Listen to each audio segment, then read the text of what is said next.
विश्वामित्र जी से कह रहे हैं, यदि कोई भूल हो गई हो अयोध्या वासियों से, मुझसे हो गई हो, यहाँ के राजा से हो गई हो, तो आप क्षमा प्रार्थी। विश्वामित्र जी के नेत्रों में आंसू आ गए।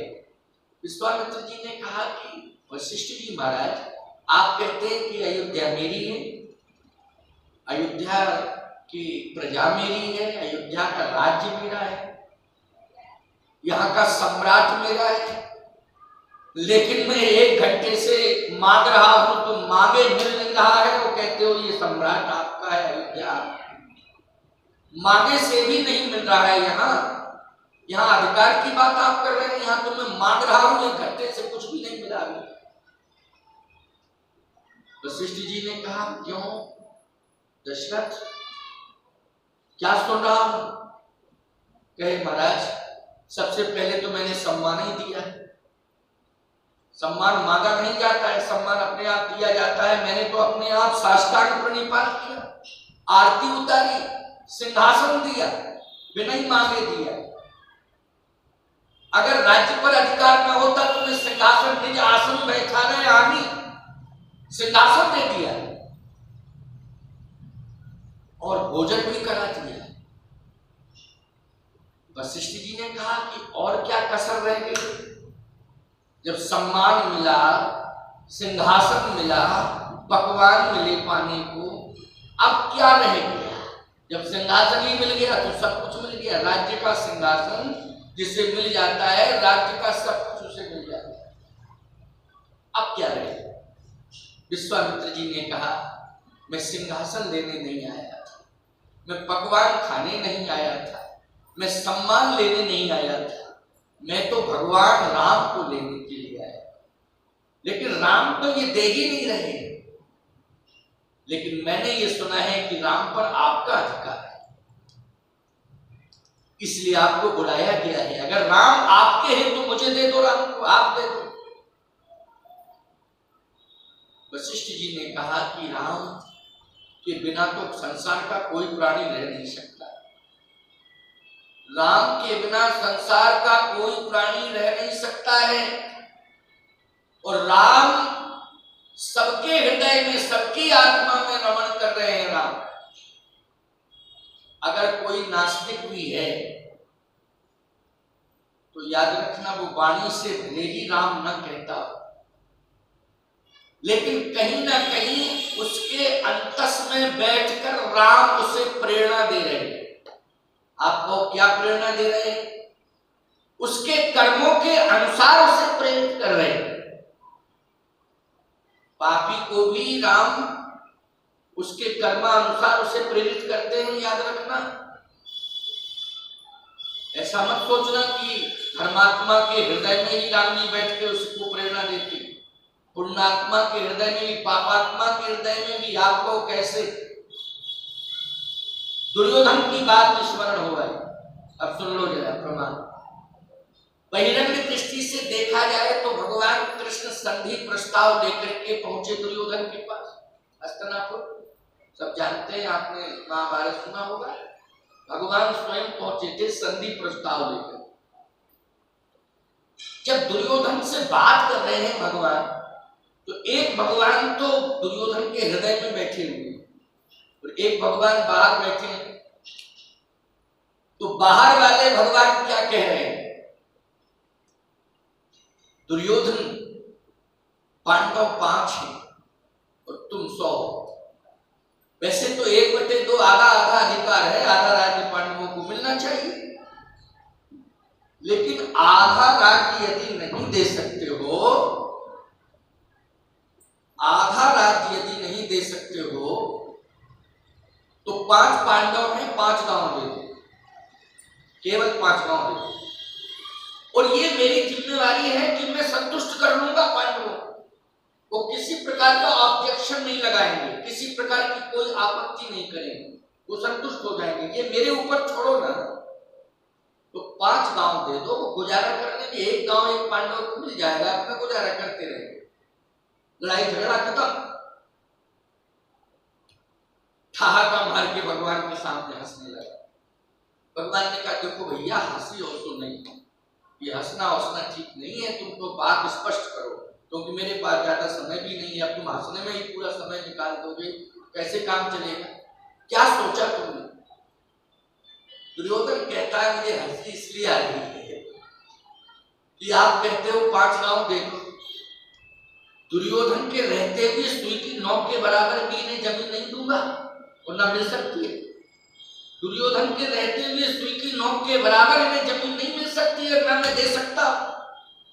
जब तक मैं जिंदा हूं तब तक पांडवों को सुई की नोक के बराबर भी जमीन नहीं मिलेगी। भगवान ने कहा कि बात बताओ, ये धर्म है कि अधर्म? दुर्योधन बोला है तो अधर्म। क्या बोला? है तो अधर्म। भगवान ने कहा कि जानते हुए अधर्म क्यों कर रहे हो? जो व्यक्ति नहीं जानता है वो अधर्म करता है, लेकिन तुम जान रहे हो कि अधर्म है, तो जानते हुए अधर्म क्यों कर रहे हो? दुर्योधन बोला मैं धर्म भी जानता हूं, अधर्म भी जानता हूं। तो जब तुम धर्म अधर्म जानते हो तो जानबूझ करके अधर्म नहीं करना चाहिए। दुर्योधन कहता है कि मेरे हृदय में एक ऐसी ताकत बैठी है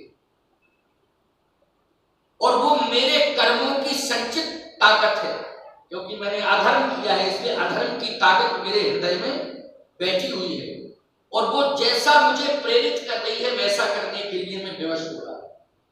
तो ईमानदारी से बताओ, इसका मतलब यही है कि धर्म और कर्म इन दोनों में भगवान, धर्म भी जान, भगवान धर्म स्वरूप तो स्वयं है, लेकिन कर्म आप कर रहे हो तो उस कर्म का साक्षी भी परमात्मा है और जो धर्म आप कर रहे हो उस धर्म का साक्षी भी परमात्मा है।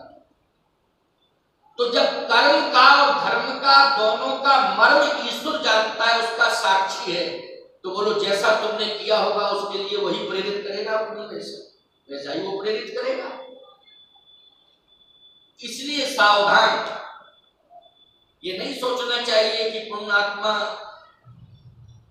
के जीवन में ही राम है, पापात्मा के जीवन में भी राम है, लेकिन राम जैसा कर्म जीव ने किया है, कर्मण्येवाद कारस्ते मां फलेषु कदाचन। जीव कर्म करता है, परमात्मा कहता है फल मैं उसे देता हूं, कर्म जैसा करेगा वैसा फल वो दे देगा। तो बताइए, जब फल वो देता है तो देने के लिए वो आएगा कि नहीं आएगा? किसी ना किसी रूप में आएगा। अगर आपने पाप किया है तो उसका परिणाम भुगतवाने के लिए भी वो आएगा, और आपने पुण्य किया है तो उसका फल देने के लिए भी वो आएगा।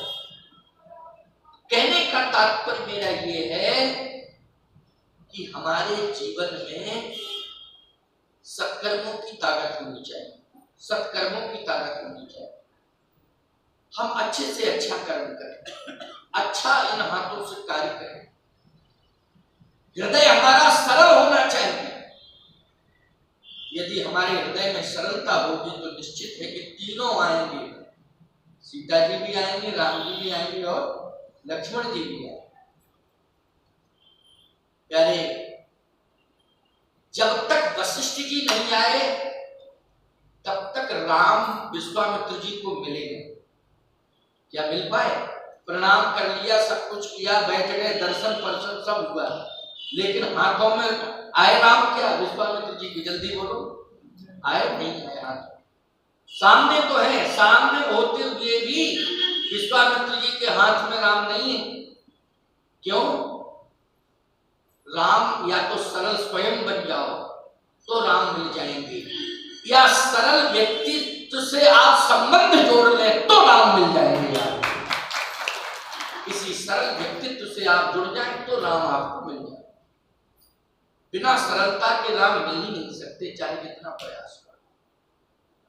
आज सरलता की पराकाष्ठा का व्यक्तित्व लिए हैं वशिष्ठ जी महाराज, तो बिना वशिष्ठ जी की उपस्थिति के विश्वामित्र जी के हाथ में राम नहीं होगा,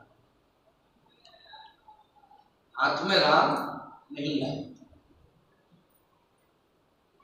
गोस्वामी जी कहते हैं तव वशिष्ठ, वशिष्ठ जी वशिष्ठ जी महाराज दशरथ जी को समझा रहे हैं और विश्वामित्र जी खड़े हैं, सुन रहे हैं।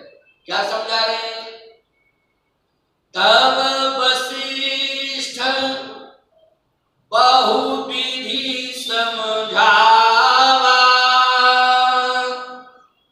नृप संदेह नाश कह पावा। तब वशिष्ठ बहुविधि समझावा।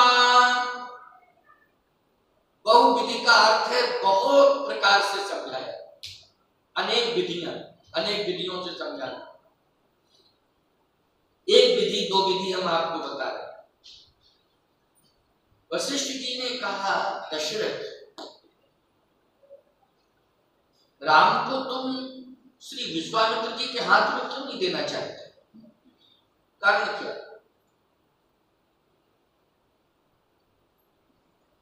सत्य बोलो। देखो, भेद नीति का प्रयोग विश्वामित्र के सामने तो परिस्थिति जन्य स्थिति में दशरथ जी ने किया भेद नीति का प्रयोग, लेकिन गुरु वशिष्ठ जी के सामने भेद नीति का प्रयोग नहीं कर पाए। किसी भी पर कोई भेद नहीं, गुरु के सामने क्या भेद कर? क्या सही बताओ, क्यों नहीं दिया श्री राम को विश्वामित्र जी महाराज के हाथों में, क्यों नहीं सौंपा? कारण क्या? राम को क्यों नहीं सौंपा? सौंप देते राम, विलंब क्यों? कहे महाराज सत्य बताएं, राम को मैं अपनी आंखों से ओझल नहीं करना चाहता, क्योंकि राम मेरी मणि जटित अंगनाई में सदा चलते रहे।